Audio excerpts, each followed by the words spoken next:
Assalamualaikum warahmatullahi wabarakatuh. Selamat pagi, selamat siang, salam sejahtera bagi kita semua. Terima kasih sudah mau bergabung dalam kegiatan belajar sejarah Indonesia. Sebelumnya silahkan kalian in ke e-learning dan kemudian klik absen ya. Baik, langsung saja pada pertemuan kali ini kita akan membahas tentang perkembangan teknologi masyarakat masa praaksara. Pada bab ini kita akan membahas bagaimana tahapan-tahapan perkembangan teknologi masyarakat dari awal sampai akhir.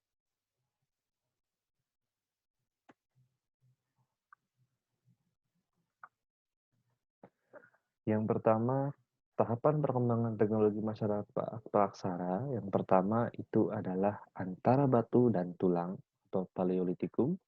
Yang kedua antara pantai dan gua atau Mesolitikum. Yang ketiga mengenal api. Yang keempat sebuah revolusi. Dan yang kelima adalah konsep ruang dan hunian. Yang pertama antara batu dan tulang atau zaman Paleolitikum.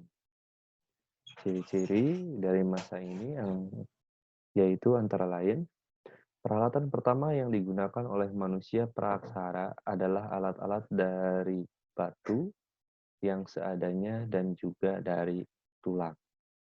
Yang kedua, peralatan ini berkembang pada zaman batu tua atau Paleolitikum. Yang ketiga, zaman ini berlangsung sekitar 600.000 tahun yang lalu. Yang keempat, zaman ini disebut zaman batu tua karena hasil kebudayaan terbuat dari batu yang relatif masih sederhana dan kasar. Yang kelima, secara umum kebudayaan ini terbagi menjadi kebudayaan Pacitan dan Ngandong. Jadi pada masa Paleolitikum ini ya, alat-alat atau teknologi yang digunakan dalam kehidupan sehari-hari itu terbuat dari batu maupun tulang-tulang yang bentuknya masih sangat sederhana dan terkesan masih sangat kasar. Kenapa terkesan kasar, Pak?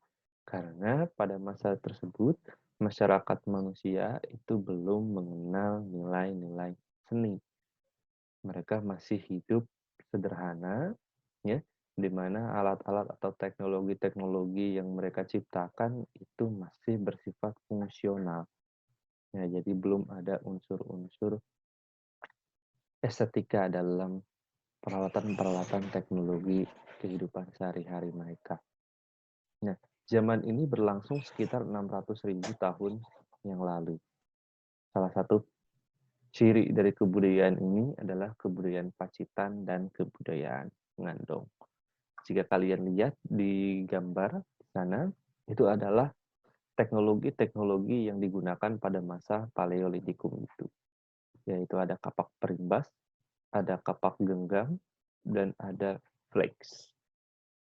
Semuanya ketiga-tiganya terbuat dari batu yang ditajamkan tetapi masih sangat kasar.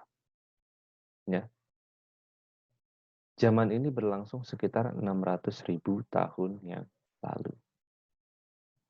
Kemudian, manusia memasuki tahapan yang kedua, yaitu antara pantai dan gua atau Mesolitikum. Ya. Antara pantai dan gua, teknologi-teknologi yang digunakan pada masa Mesolitikum atau peninggalan-peninggalan pada masa Mesolitikum bisa kita lihat dari gambar, yaitu adalah Kujokon-Modinger dan Abris-Sausroch. Kujokon-Modinger adalah tumpukan kulit kerang yang sudah membatu, sedangkan Abris-Sausroch itu adalah gua.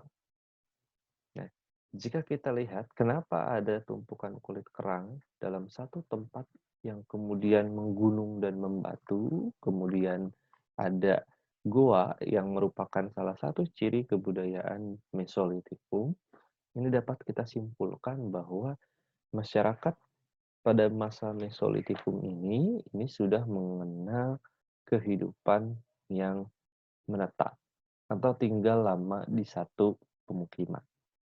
Ya. Ini menunjukkan bahwa masyarakat praaksara di zaman Mesolitikum ini sudah tidak hidup nomaden lagi, hidup berpindah-pindah lagi. Kebiasaan hidup berpindah-pindah itu masih dilakukan pada zaman Paleolitikum. Sedangkan pada zaman Mesolitikum, ya, ini sudah diperkirakan masyarakat manusia praaksara mulai mengenal hidup menetap. Mereka hidup antara di pantai atau di goa. Kalau di pantai, bukti-bukti mereka tinggal di pesisir pantai itu ada Abrikosaurus.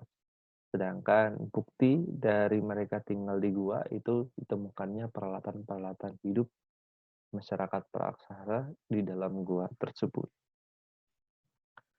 Kemudian, mengenal api. Nah, yang pertama, api ya, atau penemuan api merupakan inovasi yang sangat penting. Ini terjadi sekitar 400.000 tahun yang lalu. Jadi manusia mulai mengenal api kurang lebih 400.000 tahun yang lalu. Ditemukan pertama kali pada masa Homo erectus atau manusia tegak.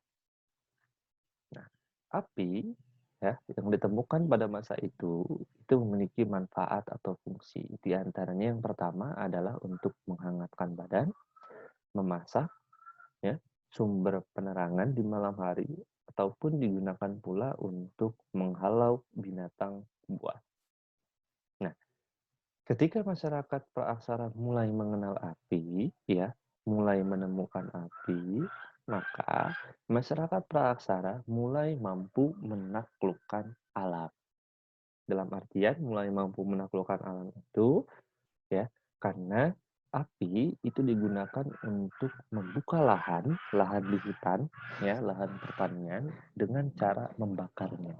Yang sampai sekarang masih kita temukan ya di beberapa tradisi masyarakat pedesaan, ketika mereka ingin membuka lahan baru untuk pertanian, mereka masih sering melakukan pembakaran hutan, ya.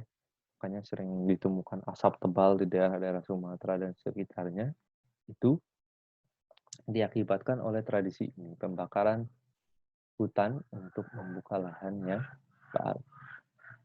Nah, jadi dikenalnya api ini kemudian membuat kehidupan ya menjadi berubah. Jika kalian perhatikan, sebelum dikenal api, masyarakat manusia praaksara itu belum mampu memasak. Ya, ketika malam hari tidak memiliki penerangan. Ketika dingin di malam hari atau di musim hujan, mereka tidak mampu menghangatkan badan. Tapi setelah api ditemukan, maka masalah-masalah yang tadi, ya, diantaranya menghangatkan badan, memasak, ya, sumber penerangan, itu akhirnya bisa dilaksanakan. Masa mengenal api ini terjadi kurang lebih 400.000 tahun yang lalu. Kemudian sebuah revolusi.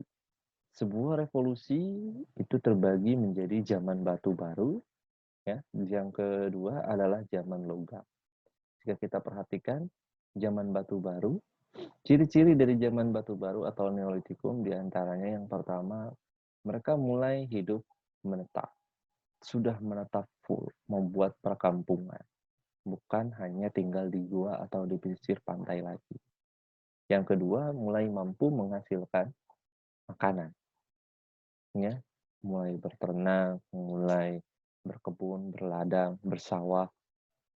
Yang ketiga, alat kehidupan sudah dihaluskan. Bisa kalian lihat di gambar di situ, ada kapak pasegi dan kapak lonjong berbentuk batu dan sudah dihaluskan seperti sudah diamplas. Yang keempat, memiliki alat kerajinan menenun.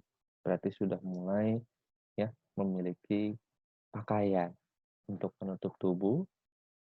Itu sudah memiliki kebudayaan periuk dan memiliki juga perhiasan yang terbuat dari batu-batuan. Yang kelima, sudah membuat rumah perkampungan, ya. Yang keenam, mulai memiliki sistem pengaturan masyarakat. Jadi sudah mulai mengenal sistem masyarakat, ada ketua kampung, ketua adat, dan sebagainya. Nah, pada zaman Neolitikum, itu adalah ciri-cirinya. Setelah zaman Neolitikum ini berakhir, ya, kemudian masuklah ke zaman logam. Nah, zaman logam itu peninggalannya bisa kalian lihat di gambar di sana. Ada Nekara, ada Kapak Perunggu, ada Candrasa, Bejana Perunggu, Moko, Manik-manik, perhiasan perunggu. Nah, zaman logam. Zaman logam di Indonesia itu hanya ada dua. Ada zaman perunggu dan zaman besi. Nah, kalau di luar negeri itu ada tiga. Ada tembaga, ada perunggu, ada besi. Tapi dari peninggalan-peninggalan yang ada di Indonesia ini, ya, ditemukan bahwa di Indonesia ini hanya mengalami dua zaman saja. Itu zaman perunggu dan zaman besi. Bagaimana cara masyarakat Praksara membuat peralatan-peralatan dari perunggu tersebut? Ya, ada dua teknik pengelolaan. Ya, yang pertama dikenal yaitu bivalve dan Acere Perdue. Nah, bivalve dan Acere Perdue ini dua-duanya ini merupakan teknik mencetak. Ya, kalau bivalve itu yang simetris, sedangkan Acere Perdue itu yang tidak simetris. Kemudian yang terakhir itu adalah pola hunian atau arsitektur. Bisa kalian lihat di gambar, itu adalah sebuah lukisan-lukisan. Ya. Lukisan-lukisan apa itu, Pak? Ada lukisan-lukisan tangan ataupun lukisan-lukisan hewan-hewan yang sangat sederhana. Nah, lukisan-lukisan itu adalah peninggalan-peninggalan masyarakat pada masa pra-aksara. Peninggalan-peninggalan itu ditemukan di dalam gua yang diperkirakan merupakan tempat tinggal masyarakat pra-aksara. Ini menunjukkan bahwa sebelum mengenal perkampungan modern, ya, masyarakat pra-aksara pun sudah terlebih dahulu merasakan tinggal di gua. Dan sebelum mereka mengenal tulisan, mereka meninggalkan pesan-pesan, ya, merekam sebuah peristiwa-peristiwa itu dalam, ya, dalam apa? Dalam tembok atau dinding-dinding gua. Ya, seperti itu. Baik, terima kasih. Mungkin itu ya pembahasan dari Bapak pembahasan kali ini. Kurang lebihnya mohon maaf. Wallahul muwaffiq ila aqwamit thoriq. Assalamualaikum warahmatullahi wabarakatuh.